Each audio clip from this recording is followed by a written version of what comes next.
Sim, eu pessoalmente, que tenho até dificuldade de chorar, eu fiquei lendo a reportagem, fiquei embargada e fiquei com essa coisa. Isto não deveria ter acontecido. Não, e qualquer um de nós poderia estar lá. Qualquer um dos nossos filhos. Eu nem chego a pensar desse jeito, porque, inclusive, tem acontecido aqui na cidade de São Paulo e na Grande São Paulo, constantemente explosões. Tem tido esse tipo de situação. Então, não é para a gente ter a maior preocupação se existe um cheiro forte de gás durante alguns dias. Está sabendo de tudo que tem acontecido de explosões? Não é para tomar quem responde, Bia? Quem responde? O shopping ou o poder público? Secretaria de Obras, da Prefeitura Municipal? Eu acho que tem que ir a fundo ver tudo. Porque teve apressamento na construção. A gente vê agora, começa a aparecer. Em 3 meses, rapidinho, foi feita a construção. Mas houve um habite, há uma fiscalização. Há um habite. Então, você tem que responsabilizar essas pessoas que estão envolvidas, que nós já sabemos que são responsáveis para conceder o habite, para produzir a obra, para fazer tudo, são as primeiras que têm que ser levantadas, as primeiras que têm que ser pesquisadas. Que todo mundo falou uns meses atrás. Há uns meses atrás, todo mundo levantou o problema do gás, que os bujões de gás estão velhos, que estão perigosíssimos. 80 milhões que tem bujões de gás no país, que aí, sendo usados sem condições. Como é que pode manter uma situação dessa? Não tem condições de segurança Agora, eu nenhuma. tenho aqui alguns dados que a nossa redação mandou e eu acho que é importante, a título de memória mesmo, né? Vamos lembrar, em 72, uma tragédia. Caiu o teto de um supermercado no Rio com um saldo de 13 mortos, 117 feridos. Em Pernambuco, 22 vítimas fatais em 74 no desabamento de um prédio. Em Aracaju, em 77, o supermercado não resistiu a um vento forte, a estrutura desabou, 500 pessoas feridas, além de 8 mortos. Em 87, acidente em Belém. 41 operários de uma construção de 13 andares morreram depois do desabamento. Em 91, vazamento na rede de gás, explosão num prédio de 3 andares de uma loja no Brás. Recente, nós lembramos disso. Aqui em São Paulo, morreu uma pessoa. 21 de abril de 95, 4 mortos e 17 feridos na Vila Mariana, em São Paulo, explosão de botijão de gás. E até agora, a nossa redação acaba de informar, última divulgação do número de mortos da tragédia de Osasco, 54 mortos. Acaba de chegar essa informação. Exatamente onde tem a praça de alimentação. A hora do almoço, exatamente. Não é difícil supor que tenha havido um problema desse teor. Agora, tenha tanta paciência. A Ruth falou que a gente tem que tirar lições gerais. Ela falou do ponto de vista cultural, comportamental, né, Ruth? Uma outra questão que eu acho que está muito presente, nós vamos sentir mais agudamente aí nos próximos anos, é o seguinte. Hoje todo mundo tem um consenso no sentido de identificar que o poder público está falido no Estado. O Estado está muito desaparelhado. Uma alternativa que tem sentido é transferir responsabilidade, porque o Estado passou a ser promotor no Brasil, fazendo coisas. Então aí vem o programa de concessões, privatização. Se por um lado o Estado está transferindo isso, ele precisa ter mais instrumentos de fiscalização.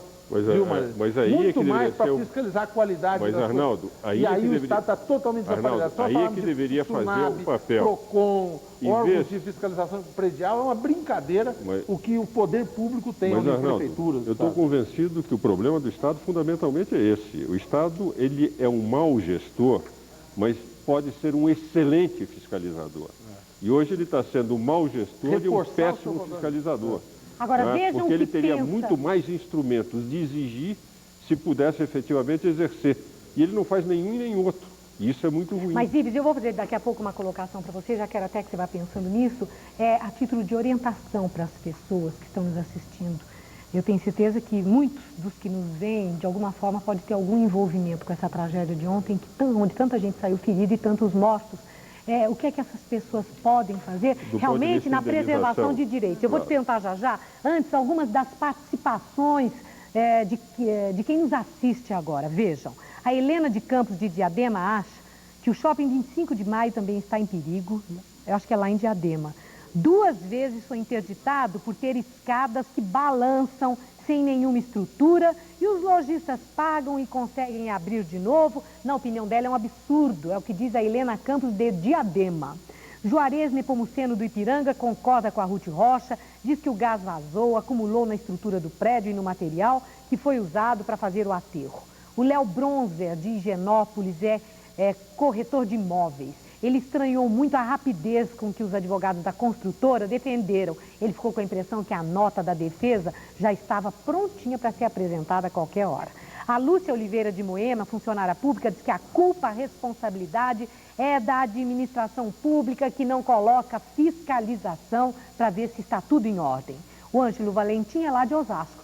Ele diz que agradece ao povo de Osasco, teve uma neta que foi atingida na perna e a colaboração das pessoas todas foi maravilhosa. E os políticos deviam se espelhar no exemplo que o povo deu ontem. É o que diz Ângelo Valentim, de 71 anos, que participa muito aqui do Gazeta Meio Dia. Adilson Garcia Miranda, de Ermelindo Matarazzo, fala que a explosão de Osasco, assim como o deslizamento da favela Nova República, são exemplos de omissão do poder público. O Celso Raposo, dos Jardins, comenta: as obras no Brasil utilizam materiais de péssima qualidade, não há fiscalização adequada e os fiscais recebem propina para aprovar as obras. José Antunes, da Vila Alpina, veja o que ele diz: a imagem dos políticos eles fazem, não cumprem aquilo que prometem. Nessa tragédia, a responsabilidade é a falta de responsabilidade de quem construiu aquele shopping. Hernani Salomone, do Parque São Domingos, concorda com a Ruth Rocha, diz que no Japão os shoppings são movidos à eletricidade, uma energia mais barata. Os táxis são movidos a gás e não podem ficar em recintos fechados. Regina Guimarães é professora lá do aeroporto, ela concorda também com você, Ruth Rocha. Ela acha que um dos maiores problemas do país é a incompetência. Do Butantan, Gilberto Guimarães, médico, comenta: não adianta descobrir quem é o culpado, porque estamos no país da impunidade. Os culpados vão ser os que estavam no shopping, as vítimas. O Manuel Santiago, de Pirituba, é açougueiro. Ele diz: é uma pena essas tragédias acontecerem com trabalhadores, com gente simples. Para ele devia acontecer era lá no Congresso. A Juraci Fatioli, do Brooklyn, comenta: com tanta coisa horrível acontecendo, é o povo que é culpado? Esses problemas são da responsabilidade do poder público, que deve garantir a segurança do povo. Ives, sobre a questão da indenização. Da indenização, veja o seguinte: só no momento em que se tiver a responsabilidade definida é que se poderá entrar com o pedido de indenização. Terá que ser de dupla natureza. A pessoa vai ter uma indenização por efetivamente ter sido atingida materialmente, fisicamente, é uma indenização quantificável, e pode ter uma indenização por danos morais. Uma pessoa que fique, por exemplo, definitivamente lesada na sua aparência e que vai ter um problema o resto da vida. Agora, é evidente que tem que se apurar antes. Nós não podemos dizer fulano, beltrano, ciclano, a construtora, a prefeitura, etc. Até para saber de quem cobrar, né? Exatamente. Então, o que eu digo, nós não podemos antecipar julgamento. Agora, temos que apurar em profundidade e todos que foram vitimados têm direito a entrar com indenização, com indenização, contra aqueles que foram responsáveis pelo fato. É isto que a população, que se entrarem com a ação, não vão esquecer.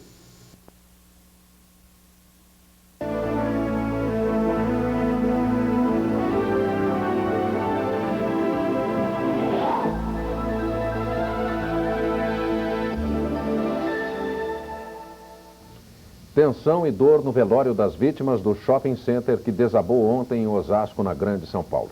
9 corpos estão sendo velados no Ginásio Municipal de Esportes, mas todos sabem que o pesadelo ainda não acabou e novos corpos podem ser encontrados a qualquer momento. O repórter Luiz Cosme está no Ginásio de Esportes de Osasco e dá ao vivo as últimas informações. Olá, Cosme. Olá, Carlos Henrique. Apesar de tudo, boa tarde. O movimento aqui no Ginásio Municipal de Osasco começou logo ontem à noite, quando chegaram os primeiros corpos, se estendeu durante toda a madrugada e se intensificou, na verdade, no início da manhã. Agora, daqui de cima da arquibancada, nós temos uma imagem que mostra bem o movimento aqui dentro do ginásio.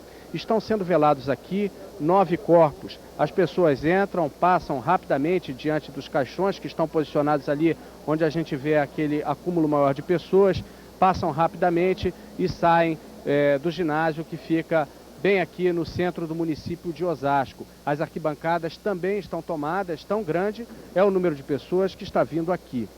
Bom, e além de toda essa tragédia coletiva, histórias muito tristes envolvendo casos até particulares.